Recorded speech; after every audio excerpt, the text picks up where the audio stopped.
Hi, నేనైతే మీకు ఈరోజు పొంగనాలు చూపిస్తాను. లాస్ట్ వరకు చూడండి అండ్ వీడియో సబ్స్క్రైబ్ చేసుకోవడం మర్చిపోవద్దు. నేను 1000కి చాలా దగ్గరగా ఉన్నా, ప్లీజ్ సబ్స్క్రైబ్ చేసుకోండి.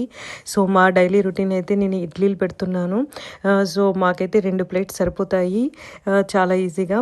అండ్ ఇడ్లీ రుబ్బులో కొంచెం ఆశీర్వాద్ గోధుమ పిండి అయితే చాలా మంచిది, అందుకే ఆశీర్వాద్ పెట్టుకొని కొంచెం కలుపుకొని నేను నైటే ఫ్రిడ్జ్లో పెట్టుకుంటాను. ఇడ్లీలు చూసారా ఎంత మెత్తగా, ఎంత స్పాంజీగా భలే వచ్చే. దాంతో నేను పల్లి చట్నీతో గార్నిష్ చేసుకున్నాను.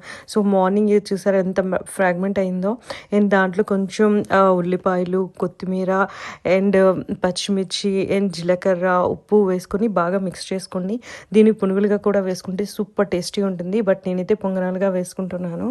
చూడండి ఎంత చాలా అంటే చాలా బాగా వస్తాయి. అండ్ నేనైతే కొంచెం ఆయిల్ వేడెక్కిన తర్వాత ఆయిల్ వేసుకున్నాను, దాంట్లో స్పూన్తో కొంచెం కొంచెంగా వేసుకున్నాను. అవి కాసేపటికే పొంగుతాయి, కానీ మీరు కొంచెం మూత పెట్టుకోవాలి. అండ్ రెండోసారి తిప్పేటప్పుడు మూత పెట్టకూడదు. అండ్ ఫస్ట్ టైం వేసుకున్నప్పుడు మాత్రం మూత పెట్టాలి. దాని మీద కొంచెం ఆయిల్ అయితే జల్లుకుంటే ఇంత బాగా వస్తాయి అండ్ చాలా టేస్టీగా ఉంటాయి. నిజంగా ట్రై చేయండి. ఇంకా మీరైతే ఇంకా చాలా అంటే చాలా నచ్చేస్తాయి మీకు. అండ్ చికెన్ ఓయి కూడా వేసుకున్నాను. చూసారా ఎంత బాగా వచ్చిందో, కొంచెం కూడా అంటుకోలేదు. పాన్కి అస్సలు అంటుకోవట్లేదు, అంత బాగా వస్తుంది. ఈ పుల్ల కూడా నాకు ఈ పాన్తోనే వచ్చింది.